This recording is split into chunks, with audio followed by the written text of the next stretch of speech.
is Chairshot Reality, Squirrel Hill Sports Bar in Pittsburgh. It is a busy Pittsburgh weekend here. You got Penguins, you got Pirates, you got the best damn #1 procrastination tool on the internet, ahead of internet porn. Josh Eisenberg. I disagree. Josh Eisenberg, Justin LeBar, talking WWE. What a week it has been, Josh. Is not only do you have Extreme Rules, then you had the fallout of Extreme Rules, then we find out that a long time coming, after 874 episodes, 17 years later, SmackDown going live. Well, I'm excited of SmackDown going live, but even the bigger news of SmackDown going live is the small details that you saw of unique and different storylines between Raw and SmackDown. Read between the lines. For many years, Justin, you've been one of those guys that have said, no, we do not need to do the brand split. We need to have one roster, 2 shows. Well, much to your disapproval from years ago. I'm changing my tune. You're changing your tune. Because I always had a problem. So you're getting to my side now, the intelligent side. No. You're agreeing with me for 7 years later. I always had a problem with the brand split because SmackDown was going to be taped. But the fact that it's live and it's on Tuesday, it's not competing against Monday Night Football. It's not competing against Thursday Night Football, not against the NCAA Championship. It is going to have a chance, and it's 2 hours. That's sweet spot. That is 2 hours. One's too short. 3's too long. 2 is perfect. Leave them wanting more. I'm in favor of this. I'm in favor of this for a few reasons because there's so much talent right now on the roster. You look at guys in NXT that should be up on the main roster, if you want to call it the main roster, should be up on Raw, should be up on SmackDown, should be featured outside of just the WWE network. And there's going to be opportunities for that to come. But my biggest question, I think we're both in agreement that the brand split's going to be good because it's going to feature more talent. It's going to be more in-depth storylines. It's not going to be 5 hours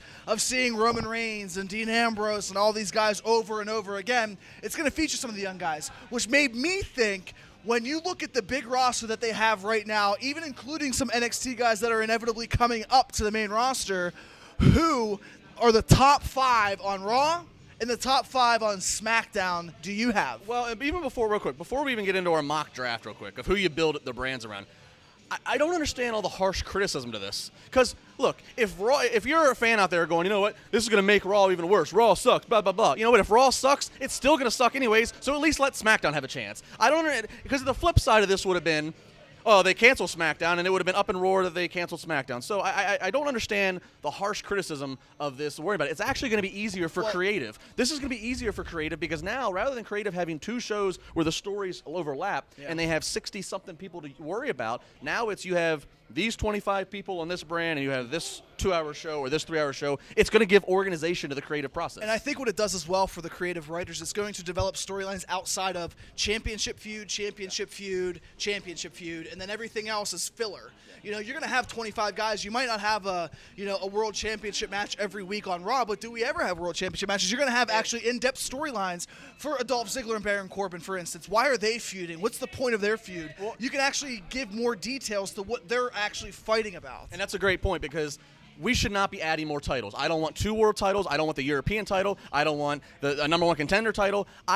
More hardware makes that hardware less prestigious. I agree. There needs to be more than just titles to drive a conflict and story, and that's going to be the challenge. So would you agree that the world title should be floated from Raw and SmackDown? Yes. Would you also agree that the tag team championships should be floated from Raw and SmackDown?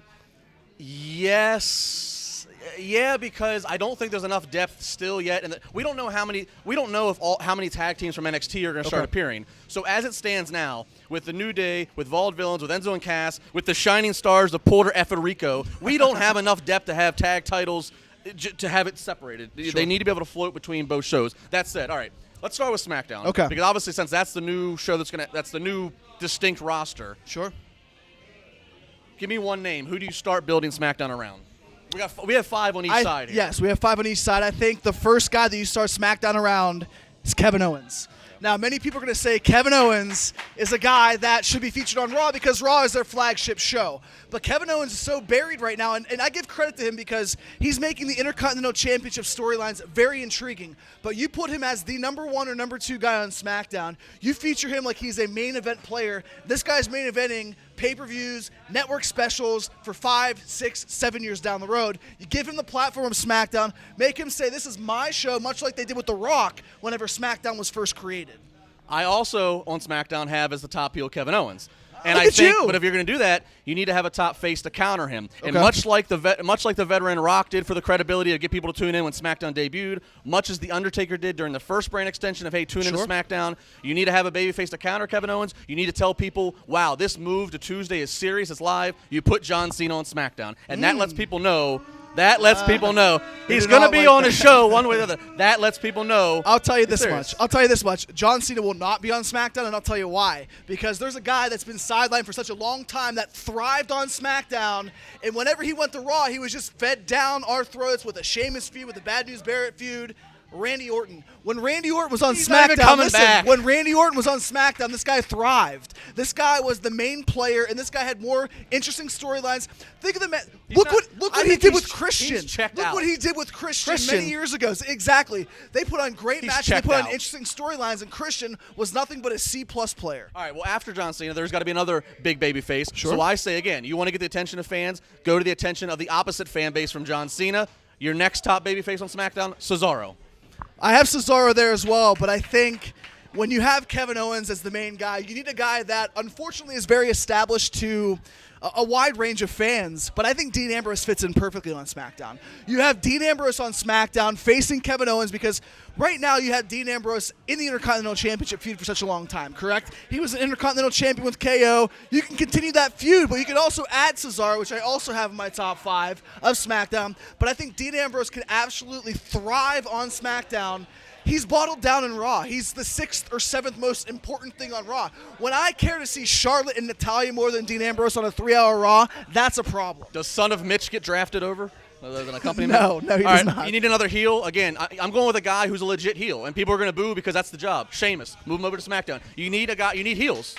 I think Sheamus is a really good fit for SmackDown. I think when he transitioned Sheamus to Raw, he got lost in the crowd as well. You know, he was a guy that was, poised to be great after his first WrestleMania against Triple H. He was a guy that has held multiple world championships. You put him on SmackDown, I agree with that. My last one on SmackDown, you're going to need a guy that is going to be developed and maybe even have more time to be featured in his character. And you want those WWE Network subscribers to tune into SmackDown Live on Tuesdays, right? So you give the flag bearer of NXT for so long, Sami Zayn on SmackDown. I know what people like right here. Let's transition to Raw, though, Justin. I know. Wait, I got one more for SmackDown. You have one more. I got one more for SmackDown. One more for SmackDown. Go ahead. You got Cesaro, you got Cena, you got Owens, Sheamus, but they're not fresh. They've been around for a minute. You're not fresh. They've been around for a minute. You need to put a new hot fresh act over there. You put Enzo and Cass over there as well. Live in the Tuesday night up with Enzo and Cass. You don't think they fit on Raw enough? I think they fit anywhere, but my point being, and once you see my Raw 5 you build around, I think you need to have something brand new, and they are brand new, go over to SmackDown. Well, I'll tell you, first and foremost, WWE Raw needs to be built around one man and one man only. Now, I'm not putting Roman Reigns in this conversation because I think Roman Reigns will still be champion at this time when the draft happens, and we both agree that it's going to be a floating champion. He'll be on Raw and be on SmackDown. The man that needs to be the number one guy on Raw each and every single week, Seth Rollins, by far. I think that's, I know how to please our fans here. So I have Rollins and Reigns, and I have my reasoning next to both of them is they have been groomed to be the next guys for WWE. So you keep them on still what is the flagship in Raw and keep it established. So after Rollins, Reigns, again, SmackDown's getting all the buzz here.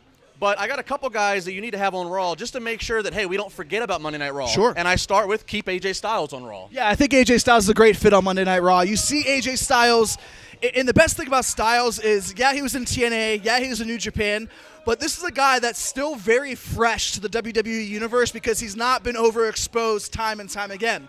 Figure it like this. He debuted at the Royal Rumble in January. By end of April, May, he was in main event storylines. He's still a fresh opponent for a World Heavyweight Championship feud in 2 or 3 months. But with AJ Styles, needs to come somebody fresh. Needs to come somebody that the hardcore wrestling fans want to tune into Monday night and see every week, and that's Finn Balor. He needs to make the move up to the main roster.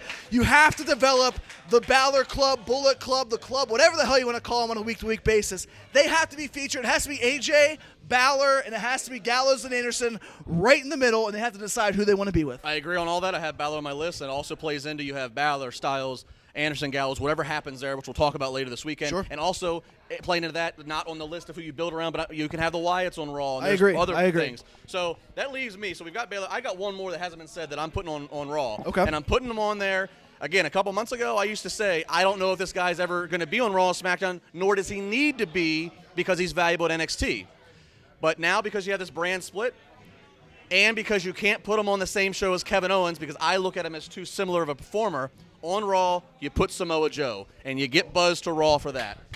Already. Samoa Joe already. When Samoa Joe came to NXT, I was adamant saying, this guy might never go to Raw or SmackDown, not because he's not worthy or good enough, but because he doesn't need to, because he could be a guy that could be an NXT lifer, make some money, and he's what the NXT brand kind of symbolizes. But now that they need to go deeper on Raw and SmackDown, and because we've seen guys be on Raw and SmackDown and still do NXT, Samoa Joe would be a great fit, but he's too similar in my mind, and I think a lot of other audience members would agree. A very physical Kevin look. Owens. Yeah, the look. An unorthodox body, physical, cocky swagger that's a heel, but he can be pitched as a face if you want it, so you got to keep them separate for now.